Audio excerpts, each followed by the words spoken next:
I actually had written something completely different to speak about tonight. My head was a little bit too much in the Torah. And then I looked east, and have been deeply shaken by what's happening in Israel. And so I was hesitant to say it, but the more I read, I realized it wasn't a crazy thing to say because that's what most people are saying in Israel, is that Israel is on the cusp of a civil war. And there was one person, there's a lot of people who stuck out to me this week as I was reading. There's a man by the name of Yedidya Stern, and he's the head of the Jewish People Policy Institute, which is a think tank, and it's kind of it's an offshoot of the Jewish Agency. And what's interesting about him is that back in the 90s, 95, he was Bauer University's law faculty. And one of his students, when the country was heated in debate, assassinated Yitzhak Rabin. And he said this week that this is not just the closest, but we are closer now to civil war in Israel than at any other time. And you're seeing this commentary coming from former Chief of Staff and Defense Minister Benny Gantz, who's also talked about the possibility of a fratricidal war. The former president of the Supreme Court, Aaron Barak, has said that if this judiciary plan that is suggested to go through, it will be, quote, the beginning of the end of the Third Temple. We've seen statements from Ehud Barak as well, former prime minister.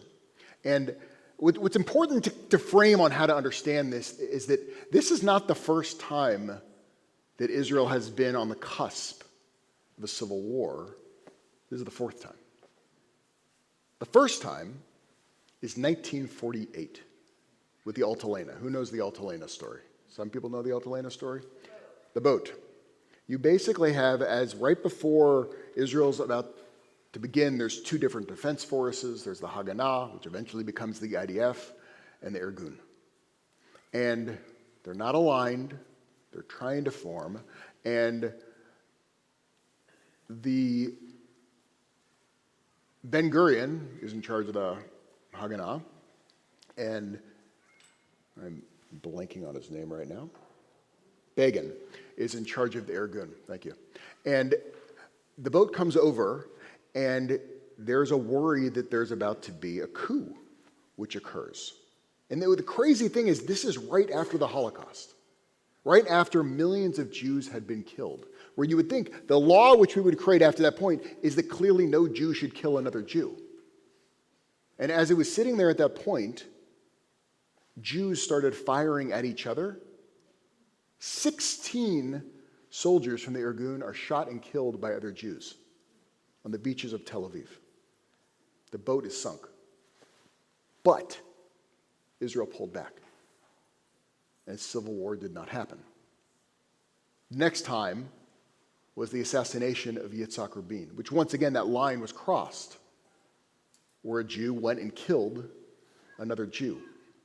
You could also argue that the unilateral withdrawal from Gaza was the next time that we were right at the brink. Because for the settler movement, what they were doing, they were carrying out a commandment, a biblical commandment, but made the decision that actually we're going to rescind that because I'm not going to go to war with our family. And this state that we're in right now seems to be closer than any other time. I mean, you could say those other points, a line was crossed in the first two because a Jew killed another Jew. And what the conflict is about is that in the United States, we have three branches of government, each one keeping check of the other one. We can argue if it works well, but that's the intent behind it. Israel does not have three, it has two. It has Knesset, which is legislative, and then it also has the judiciary. And what's being proposed is really for the political side to come over, appoint judges, and then there will essentially be one section of government, and anything the Supreme Court says, they can just wipe away. And so in many respects, it would be viewed almost the end of a legitimate democracy inside of Israel. And that's why you're seeing, and around the Knesset, 200,000 people protesting. Now, there are some that say, all the protests you're seeing, it's the left wing, they're stirring it up against the right wing. That's not the case. Who here knows who Alan Dershowitz is? I wouldn't call him the most left wing. He was Trump's lawyer. He's very, very close to Netanyahu. And this week, he said on Israeli army radio that, quote, "If I were in Israel, I would be joining the protests." He even said that if this goes through the way that it is written, is Dershowitz, he doesn't know how he will be able to defend Israel. Now, personally, I do not believe a rabbi should talk about politics from the bima. I'm not David Brooks. I'm not Shields of blessed memory. It's not what rabbis do. We don't want to be the mouthpiece for the RNC or the DNC. What we talk about is Judaism and ethics. And anytime politics come and touches that realm, then suddenly you're in the rabbi's arena. And the rabbi's job is to talk about what does Judaism have to say about the moments that we're in when it touches those areas of ethics. So we have established who we are over the past few thousand years. And so there are 3 stories that I want to share with you tonight that come from our Jewish tradition. Some of them you probably have heard before. And I think they give some idea on the way we're supposed to approach and understand this moment of time. So the first story is the oven of Akanai, which you probably have heard because it's most rabbis' favorite story. And the story goes that there is a chief rabbi, I will be the chief rabbi in the story, in the Beit Midrash with all of the rabbi students. That will be all of you.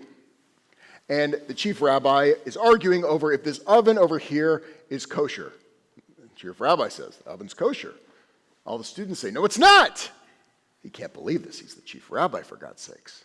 He gets very frustrated. He goes, listen, you know something? If I'm right, look out that window. You see that tree? It'll lift out of the ground. So everyone looks out the window. The tree lifts up. They go, it's a tree. He can't believe this. He goes, fine, watch the river. It'll reverse directions. They look at the river, it reverses directions. They go, no, it's just a river. He's getting very frustrated at this point. He goes, listen, if I am right, let the walls of this Beit Midrash fall in on us. They begin to shake, and they fall at a 45-degree angle, which is interesting, because it's not down, it's not up, it's a middle ground.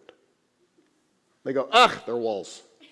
He's losing patience with this, and finally at this point, he's just so frustrated, he's thinking, I'm the chief rabbi here, and he says, listen, if that oven is kosher, let the voice from God above prove that I'm right. They look up, and this big voice says, the rabbi is right.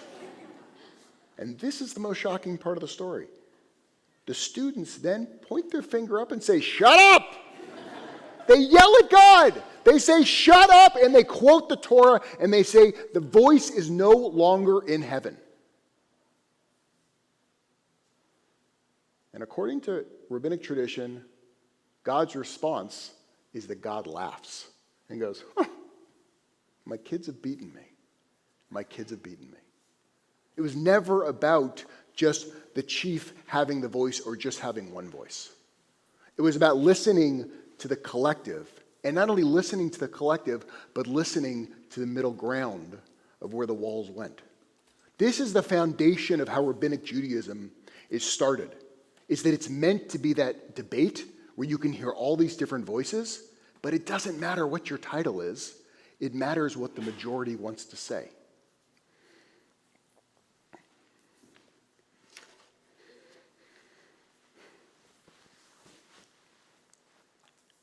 Alana Stein-Hain, who is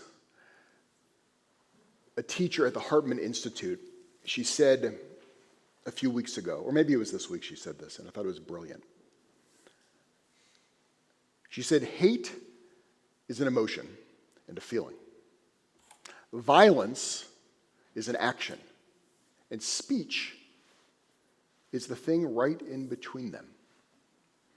When Yitzhak Rabin was murdered, there was lots of speech happening about killing Yitzhak Rabin and assassinating him in order to save the country. It started with the words, and then it ended in the action. Right now, inside of Israel, you had earlier this week Ziv Raz, who is a former combat pilot, who put on a Facebook post to justify the potential assassination of Netanyahu. Now, later on, he recanted the post and he apologized, but he put that out there. And it's not just inside Israel that this is being seen. Our friends up north in Lebanon, Hezbollah, you may have heard of them, they don't love Israel so much. The head of Hezbollah, Nasrallah, he said in a television address this week on TV, he said it from a bunker in Lebanon. He said, quote, "For the first time since the creation of Israel, we hear speeches from the entity's presidents and former prime ministers Lapid, Bennett, Olmert, and Barak, along with former defense ministers and generals who talk about civil war and bloodshed and say that there is no solution to the challenges posed by the new government." And then he went on to say that Israel, which is turning 75 this year, he said, God willing, it won't turn 80. Second story. And this comes out of the Talmud. This is from Gittin 55b about Kamsa and Bar Kamsa. And the story goes that there was a man who was having a big banquet, a big party, and he wanted to invite his friend Kamsa. So he told his servant to go get Kamsa. Well, the servant goes and he brings in Bar Kamsa, the wrong guy. And when the man sees that it's Bar Kamsa there, he can't stand Bar Kamsa. He looks at Bar Kamsa, he goes, "Get out of my banquet, I hate you." And Bar Kamsa, in public, he's embarrassed. He goes, "Listen, please don't embarrass me, let me stay here." He goes, "I said, get out. I can't stand you." He said, "Listen, I'll pay for my own meal. Just let me stay." He says, "Get out." He goes, "I'll pay for my table." He says, "Get out." Final plea, he goes, "Listen, I will pay for the entire banquet. Just please don't." He goes, "I hate you. Get out." The rabbis say that it's actually at that moment when the second temple is destroyed. We usually say it was the Romans that destroyed the second temple. The rabbis say it was right there. Because Bar Kamsa then went to the emperor of Rome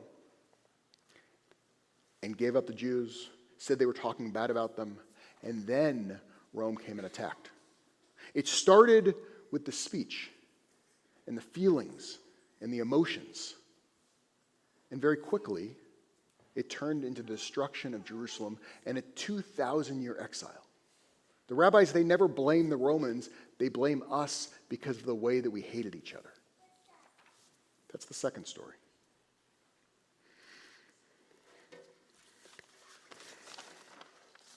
Now, the third story is from a text which you all know. "As I walk through the valley of the shadow of death, I shall fear no evil. For your rod and they comfort me. Your rod and your staff, they comfort me." Now, if you take those Hebrew words and you double click on them, and you can double click now with Sefaria, and I used to have a program I would use a CD to double click, which is no longer useful. You can search those two words, and they're fascinating two words. Because one of the words is the rod that we are beaten with by our slave masters in Egypt. And one of them is the staff that led us out of Egypt to freedom that Moses carried and placed over the water. And somehow in the psalm, it's using both words. And then you see the pattern continuing throughout there. That I sit at the table in the presence of my enemies. Why would you sit at the presence? How would that be comforting? And you see this idea of these two sides throughout the entire psalm, and there's a place of peace. And it talks about God being with us in this valley. And what's going on here is that normally when we see that person as our enemy, they really are our enemy. But if we're able to look at them a little bit closer, and we realize that a rod and a staff, they're both inanimate objects. The question is, what do we do with them? And you're able to see it with the oneness. You suddenly realize there's a transcendent moment, and we're all connected, and we're all part of one. Now, Yossi Klein Halevi, he points out that there is actually no word for civil war in Hebrew. So this entire time I've actually been using the wrong words. There's a different word. Now, civil war is a war between civilians, between citizens. Doesn't exist in Hebrew. In Hebrew, it's Milchemet Achim, which is a war between brothers, which is very different. When it's a civilian, it's an other. When I see it as my brother and I'm actually able to look them in the eye, it gives it the ability to slow us down and to remember that that's actually my brother. When the Altalena is destroyed, we were on the edge of it, but we realized, wait, that's my brother. Even if you look at Menachem Begin, after 16 of his troops were killed when the Altalena was sunk, he got on the radio and he said, quote, "A war between brothers? Never." And they pulled back. That's where we must get to. Judaism has always been about being a tradition, which is about being together in a family, dysfunctional at times, but a family. It's a tradition that wants to hear everyone's voice. It's a tradition that wants the walls to sit at that 45-degree angle. It wants the mezuzah not up and not down, but right smack in the middle. It's all very intentional. And so for all of us, when we sit at this hour, which has never been more critical in my lifetime, which is hard to say, given Yitzhak Rabin, it's a reminder that this is not just something which is happening over there. Because this is about brothers. It's about our family. And so I know Rabbi Singer, he sent us all a letter a few weeks ago, encouraging you to write a letter. I'm begging you to write an email, to write a letter, to call our consul general, because we're part of this narrative. If you want to be a part of the Jewish story, you cannot step out of the Israel story. It's part of who we are. And it's a reminder that if we pull back and we can look at the other side as not the other side, but as our family, that's how we get closer to being a family. Can you hear it so? May it be God's will.